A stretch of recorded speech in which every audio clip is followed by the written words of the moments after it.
I have no PowerPoint. I was told once, you are the PowerPoint. Sure. So that's what I say to you. You are the PowerPoint. You are the living practice of virtue or value in your school. And my presentation this afternoon is in the practice of community building, because this is a community building space and the narrative is important. You need to hear the stories. So I've come today dressed in a gift from a parent of Balthorne Primary School. So I carry Balthorne with me today in this presentation. That is where the heart and the sweat and the blood of the work happened. And I join a very vibrant and hardworking team at Plumstead Prep as well. So in this space, I hold both schools. I started at Balthorne Primary in 2011. And before I arrived at the school, news spreads of the appointment of a new principal, and a friend of mine called me and she said to me, oh, you know, there's such bad discipline at Balthorne Primary. And there was this ignited kind of fire, like a lioness. That's my children. You're speaking about my children. Everybody struggles with discipline. I think that was the important first sense of being as a principal. This is my school. I will fight for my school. I didn't know what that fight was going to be until I got there. But I knew I loved the children already before I met them. And I don't have any kids, so maybe it makes it easier to do what I do. I don't know. And I joined the school and I realized exactly what people were talking about. It's really challenging. We served, Balthorne Primary serves about 5 youth and childcare centres. 5. St. Francis, Heatherdale Home, Lilybloem, Marsh Memorial, Place of Hope. So we serve kids who have already been institutionalized at the age of 4 and 2. So all those formative things, those virtues, development moments are lost to these children. They don't know what it feels like to belong to just one person, and have one person have them know what it feels like to belong to me. It's impossible to do that if you're institutionalized in an orphanage. So that was a bit of the landscape I was entering into. And as we all know, challenges, granny raises the kids, there are no moms and dads. Mom decides that I do not stay. I take myself to my new husband and I leave my children there. So much anger. And I realized we needed a transformational tool. How we were going to do that, I didn't know. And I'm sure the principal of Kennemeyer will say it's a lot about trust. And you got to have faith, baby. And a gift was presented to us. And I just needed to add this. Our symbol is a flamingo, just like yours. And my partner was an ex-principal of your school. Yeah, so we connected in so many ways. And you have to see the gift. And the gift we received was a project called the Virtues Project. It was a gift of gratitude to Balthorne Primary for having allowed somebody to work at our school. And when we received this gift, we were so excited. And now I'm going to talk about the restrictors to implementation of transformation as well. Because it's not just a perfect rosy picture, it's hard friggin' work. And it's not a magic wand, you are the wand. So unless we have that mindset change as teachers and as principals, no matter what program you're going to get, it's not going to work. No matter what program you are going to get, it's not going to work. So you have to believe, you have to, in something bigger than yourself. And Balthorne taught me that. And we embarked on this so haphazardly, because we were so desperate, because there's no action without urgency or innovation without urgency. It was so urgent, and we did whatever we did from the book. And over time, over 7 years, we implemented the Virtues Project in different levels. And we realized that we needed to reach our parents. But the implementation as principal needed me to be flexible enough. So I'm speaking to the principal prior to values and education implementation, which happens, the rollout is in June. Training begins in June. To allow the descending voice into the room. Because if you believe that descending voice, in fact, becomes the catalyst for the next opportunity. So you have to believe. You have to believe. When somebody says to you, it does not work, don't respond. Wait. Listen. And your responsibility, or your response will be, this is a tool. You are the craftsman. When a teacher will say to you as principal or fellow colleagues, the children go back. They go back every day to what it was like before they came to school. And you struggle with that, you wait. And you say, every day, because of what we do, they go back a little bit more resilient.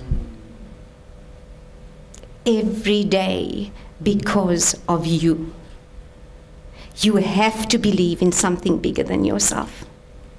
So we had the general artifacts of change, which is the easiest thing to do. The easiest thing for transformation is to have the charts on the wall, is to have the paintings. It's living it. That is the challenge to you. So, I'm going to share a few stories, okay, about 3. Parent interaction, learner interaction, and educator interaction in a living, breathing, real way. So it's grade 3, class of diligence. We name our classes according to virtue. Your own special ethos that you as teacher would like to see lived out in your school, in your classroom. And I was supervising the class of diligence, and there was a little girl, and she was 8 years old, I think about 8, and she had been institutionalized for about 5, since she was 5, Zahra. And I'd been doing a maths lesson with the group, and we were investigating a new way of doing some kind of problem solving. And teacher says, they don't want to read. They'll read if you care. And Zahra had completed not only the problem statement, but she'd added 5 more. And I promised them that I was going to mark it, so I did. And I took it, and on the top of the page she wrote, Miss Abels, you are a good teacher. It's all about virtue. It's all about love. On a maths paper. And she had gotten wind of the fact that I was going to share this message with others. Because virtues and values is my passion, and she knows it, and so she got word. When I gave it back to her, she erased everything from the page. And I called her out and I said, why did you do that? It's so beautiful. And she said to me, because it was between you and me.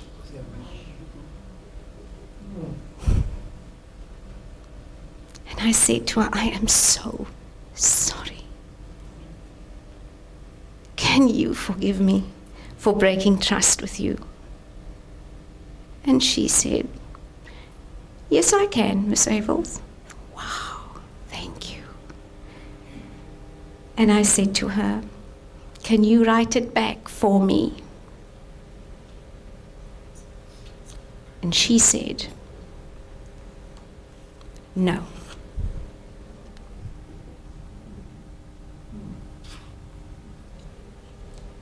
It was one of the most humbling moments I have had. An 8-year-old had taught me once again the value of trust and responsibility. And if we had not embarked on the Virtues Project at Balthorn Primary School, I would have no hope.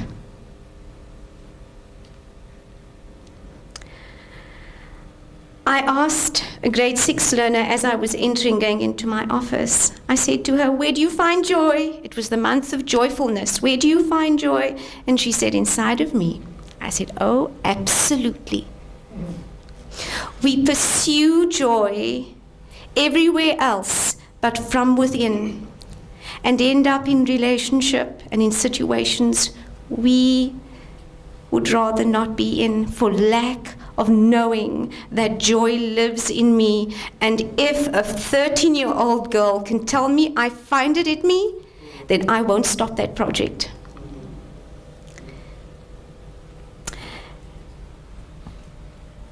Okay.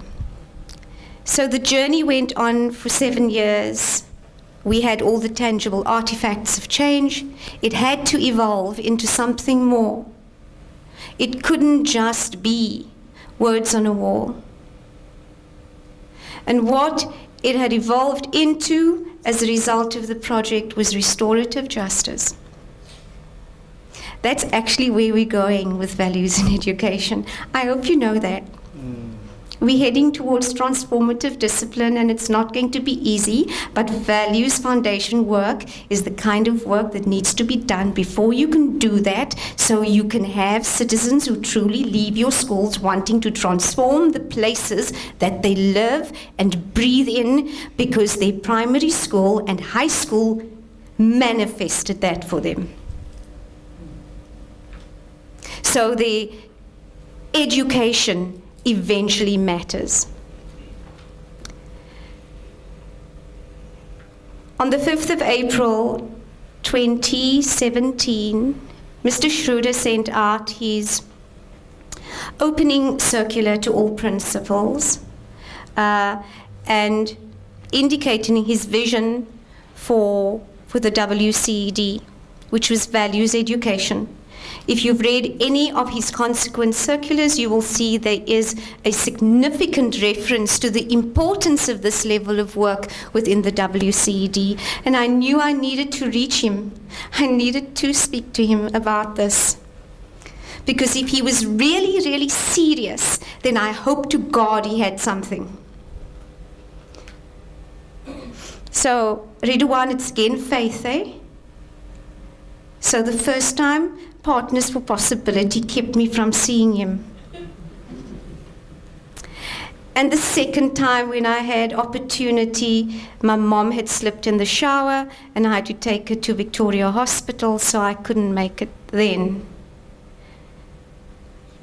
And I knew there was going to be a third time. I just trusted it because this was way too important. And we met at a Partners for Possibility discussion with the head of education. And I could not have asked for a more opportune time than to have the attention of the head of education in a small group of 6. And he indicated his vision, requesting help, saying, if you can help with any of these strategies, please. And I said to him, you know, Mr. Schroeder, in my sweetest voice, education without character is meaningless. Please come to my school. Please. He said, I will.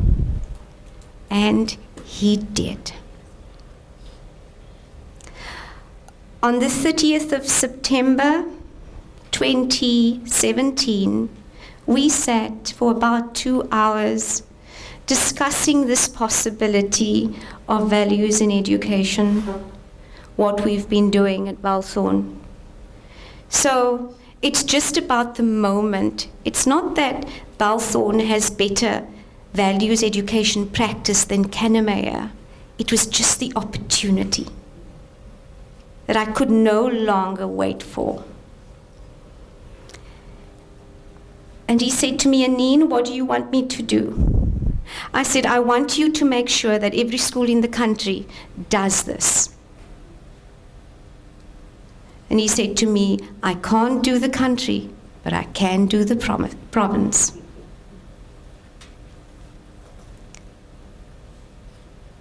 It took political will and the possibility of complete chaos and crisis for us to realize what really matters. When you do this in your school, in whatever simple form it takes, know you are doing what matters. Thank you.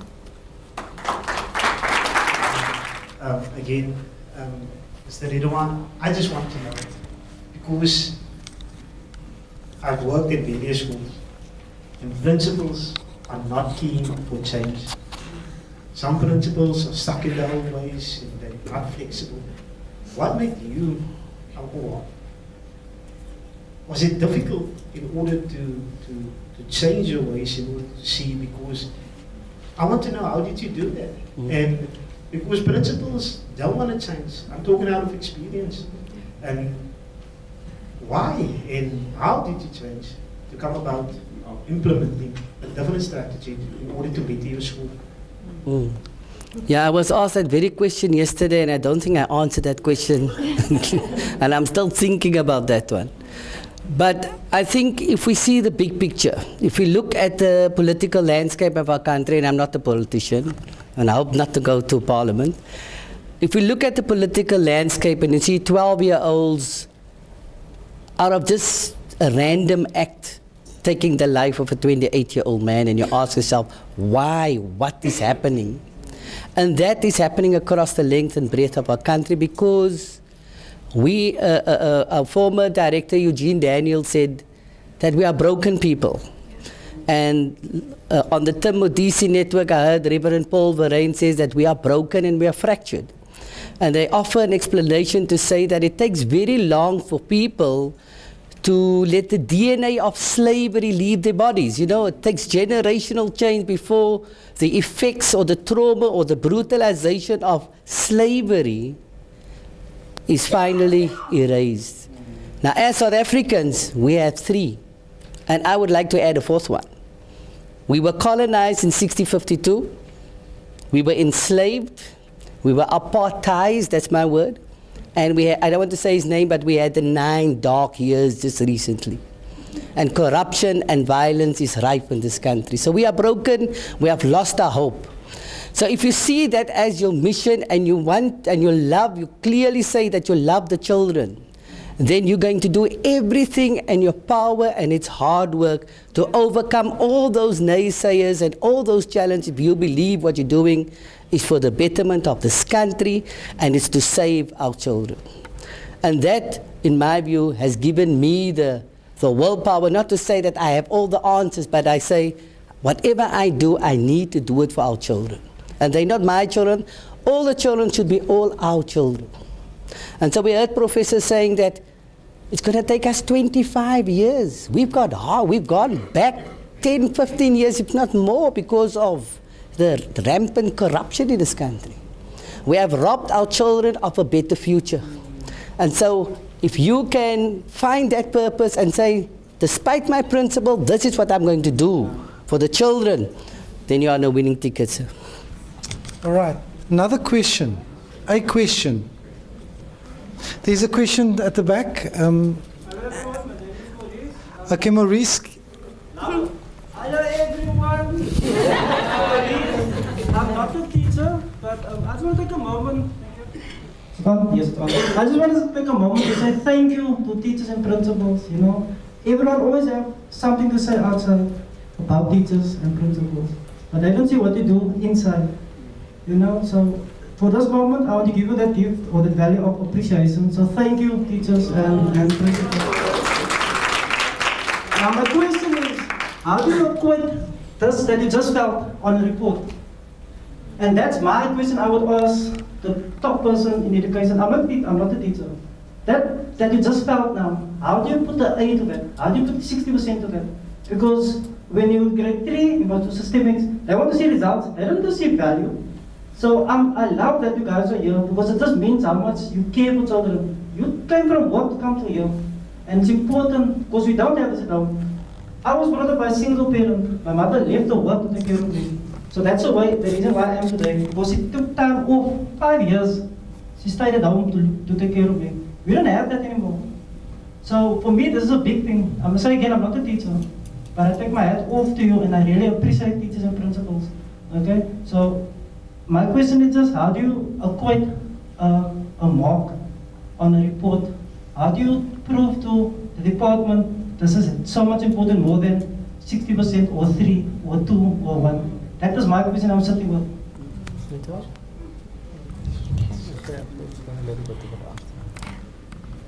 I think there is, and I do believe there is a recognition from the WCED that this is a non-tick-offable part of what we need to do, with the hope that it would impact on measurables like absenteeism and improved pass rates and parental engagement. There could be other variables that have its role to play. But the important thing is to acknowledge that this particular thing, this non-tick-offable thing that only realizes itself in 12 years' time or so, is something that we're going to have to trust on, perhaps. So yes, the WCED, and I don't speak on behalf of the WCED, only what I know, because we've been part of the development process for values in education, is that it's been given a time span of 5 to 7 years, which we're grateful for. It's an acknowledgement that it's not a quick fix, and that it will develop over time, and that we begin it and start the process of transformation. That's the best way I can answer. Thank you. Thank you. One more question. I just want to know, how did you get your staff on board? Because I was a 45-year-old, I was a community, gang-ridden, what you call it, that kind of communities. I was there, so Yeah. ages out. And now at the moment, for 45 years, and now I'm in a Eitzach way, and she's in Ravensby, where you must start the, you know?